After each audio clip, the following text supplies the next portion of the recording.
अस्सलाम वालेकुम everyone, I am clinical nutritionist Muntaha. आज इस वीडियो में हम बात करने लगे हैं कि वेट लॉस करवाने के लिए हमें रोटी किस आटे की खानी चाहिए, कितनी खानी चाहिए, किस टाइम खानी चाहिए और इसको खाते हुए हमें किन चीज़ों का ख्याल रखना है, किसके साथ हमने रोटी को लेना है और किसके साथ नहीं।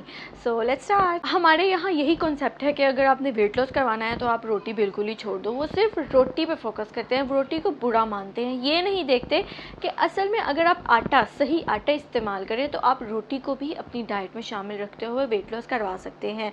बेसिकली आटे की सारी गेम होती है। अब हम लोग जो हैं ट्रेडिशनल हैं, हम लोग देसी लोग हैं। हमने अपनी ज़िंदगी में बचपन से रोटी खाते आ रहे हैं। रोटी ना खाएं हमारा दिन नहीं गुजरता, हमारा पेट नहीं भरता, हमें माइंड को सेटिस्फेक्शन नहीं मिलती। तो इसलिए हमें रोटी को एक्सक्लूड अपनी डाइट से, अपनी ज़िंदगी से करने की ज़रूरत नहीं है। सिर्फ़ और सिर्फ हमें अच्छे आटे की तरफ जाना है, हेल्दी आटे की तरफ शिफ्ट होना है। तो उसका ये तरीका है कि सबसे पहले तो अगर आपके घर में वाइट आटा इस्तेमाल होता है तो आपने सबसे पहले उसको निकाल दें, उसको साइड पे कर दें। ठीक है, वाइट आटा बहुत गलत है। वाइट आटा आपका वेट गेन करवाएगा ही करवाएगा। मसला आपकी रोटी में नहीं, मसला उस वाइट आटे में है। ठीक है, क्योंकि उसका ग्लाइसेमिक इंडेक्स बहुत हाई है, उसमें फाइबर नहीं है। वो आपकी बॉडी में शुगर लेवल को बहुत जल्दी से स्पाइक कर देता है, जिसकी वजह से आपका वेट गेन होना शुरू हो जाता है, क्योंकि वो इंसुलिन लेवल को भी ज़्यादा कर देता है। इंसुलिन अगर आपकी बॉडी में ज़्यादा हो जाएगी तो वो वेट गेन करवा देगी। वाइट आटे को साइड पे कर देना है, उसकी जगह आपने गंदम का आटा इस्तेमाल करना है। गंदम का आटा आप इस्तेमाल कर सकते हैं। अब कन्फ्यूजन आ जाती है लोगों में कि गंदम का आटा इस्तेमाल करके भी हम वेट लॉस करवा सकते हैं या नहीं करवा सकते, या हमें मल्टीग्रेन आटा ही इस्तेमाल करना पड़ेगा। तो ये टोटली आप पे डिपेंड करता है कि आपके लिए क्या ईजी है, आप किस में कंफर्टेबल हो। ठीक है, अगर कोई डायबिटीज़ का पेशेंट है, पीसीओएस का मसला है किसी को, तो उसको मल्टीग्रेन आटा रिकमेंड किया जाता है, क्योंकि उसका ग्लाइसेमिक इंडेक्स मज़ीद लो हो जाता है। जो गंदम के आटे का ग्लाइसेमिक इंडेक्स है उससे भी कम हो जाएगा मल्टीग्रेन का। ठीक है, आप दोनों इस्तेमाल कर सकते हैं। बट पीसीओएस और डायबिटीज़ के पेशेंट में इंसुलिन का बहुत ज़्यादा मसला होता है, इंसुलिन रेजिस्टेंस का बहुत मसला हुआ होता है। तो इसलिए हम चाहते हैं कि उनकी बॉडी में एकदम से शुगर बिल्कुल स्पाइक ना करे, कोई गुंजाइश ना रहे। तो उस केस में उनको हम रेकमेंड करते हैं कि आप मल्टीग्रेन पे आ जाएं। बट वो भी ऑप्शन होती है, वो भी उनके लिए अगर ईजी है तभी वो मल्टीग्रेन पे शिफ्ट हो, अदरवाइज़ वो भी गंदम का आटा इस्तेमाल करते हुए वेट लॉस करवा सकते हैं। अब बात सिर्फ ये है कि रोटी में मसला नहीं है, सिर्फ और सिर्फ आटे की टाइप में डिफरेंस का इशू आ जाता है कि कौन सा आटा आप इस्तेमाल कर रहे हैं, उस आटे का ग्लाइसेमिक इंडेक्स कितना है।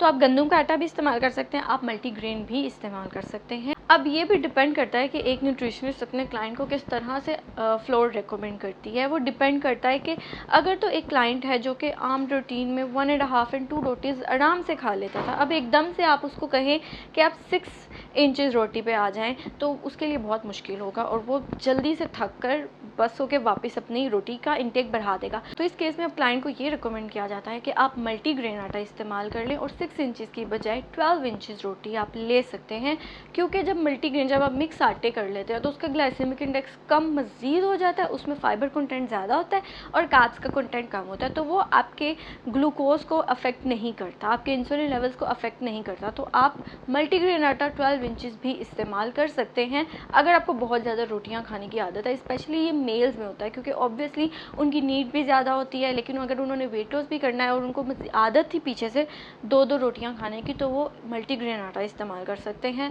12 इंचेस। लेकिन अगर कोई फीमेल है तो उसके लिए यही रिकमेंडेड है कि वो 6 इंचेस रोटी तक ही रहे। अब वो मल्टीग्रेन हो जाए या गंदम हो जाए, ये आपकी अपनी चॉइस है।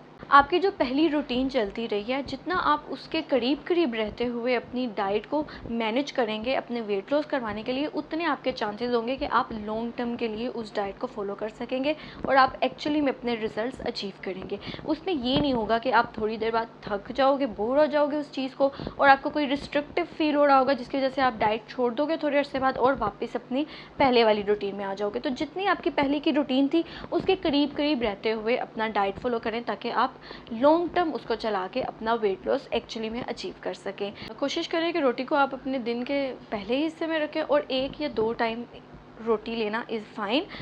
2 टाइम वो लें जिनको बहुत ज़्यादा रोटी पहले खाने की आदत थी, तो वो एकदम से बिल्कुल एक टाइम पे शिफ्ट ना करें। आप लंच और ब्रेकफास्ट में रोटी ले सकते हैं, और ब्रेकफास्ट में भी अगर आप ओटमील या सीरियल्स का इस्तेमाल करें तो ये आपके लिए ज़्यादा बेहतर है। लेकिन अगर आप रोटी भी लेना चाहें तो वो भी आपके लिए फ़ाइन है। 6 इंचज़ आप ब्रेकफास्ट में ले लें, 6 इंचज़ लंच में ले लें, क्योंकि हमारी सेडेंटरी लाइफस्टाइल है, हमें बहुत ज़्यादा रोटियाँ खाने की ज़रूरत नहीं है। हम दिन में 1-2 दफ़ा भी खा लें हमारे लिए इनफ है। बट येस, कोई मेल पर्सन है तो उसकी एक्टिविटी ज़्यादा होती है, तो उसको दिन में 2 दफ़ा चाहिए होगी डेफिनेटली। तो रात को आप ये कोशिश करें कि रोटी को अपनी डाइट में शामिल ना रखें, बट स्टिल अगर किसी को बहुत ज़्यादा आदत पीछे से आती रही है तो वो आधी रोटी इस्तेमाल कर सकते हैं।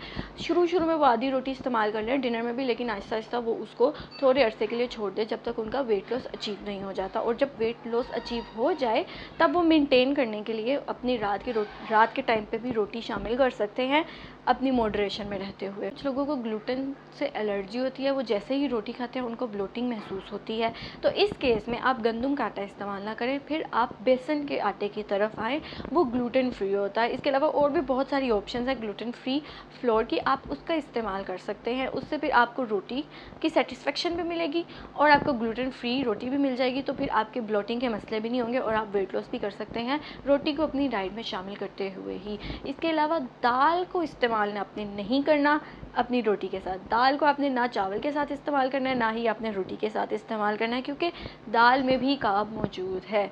तो अगर आप दाल से भी कार्ब्स ले रहे हैं और रोटी से भी कार्ब्स ले रहे हैं तो वो एक टाइम पे बहुत ज़्यादा कार्बोहाइड्रेट का लोड हो जाएगा, जिससे आपका ग्लूकोज लेवल स्पाइक करेगा और इंसुलिन लेवल भी स्पाइक करेगा, जो फिर वेट गेन करवा देगा। तो इसलिए दाल का, आलू का, मटर और गाजरों का इस्तेमाल आपने रोटी के साथ नहीं करना। तो इस वीडियो को मैं समराइज़ करती चलूँ तो आप गंदम के आटे की बनी हुई रोटी खाकर भी वेट लॉस करवा सकते हैं और मल्टीग्रेन आटा इस्तेमाल करके भी वेट लॉस करवा सकते हैं। गंदम का आटा इस्तेमाल करना है तो 6 इंचज़ की रोटी खाएं एक टाइम पे, और अगर मल्टीग्रेन खाना है तो आप 6 इंचज़ टू 12 इंचज़ रोटी अपनी डाइट में शामिल कर सकते हैं। डिपेंड करता है कि आपकी कितनी भूख है। आपको बहुत ज़्यादा भूख लगती है, बहुत ज़्यादा रोटी खाने की आदत थी, तो आहिस्ता आहिस्ता अपनी क्वांटिटी को कम करें। एकदम से ड्रास्टिक चेंज लाने की ज़रूरत नहीं है, एक एक करके अपनी हैबिट को चेंज करें। और इसके अलावा ये कुछ चीज़ें मैंने आपको बताई हैं कि आपने रोटी के साथ दाल, आलू का इस्तेमाल नहीं करना ताकि वो आपका वेट गेन ना करवाएं। सो आई होप आपको ये वीडियो बहुत अच्छी लगी होगी। इसे अपने फ्रेंड्स एंड फैमिली के साथ ज़रूर शेयर करें और मेरे चैनल को सब्सक्राइब करें। Thank you so much.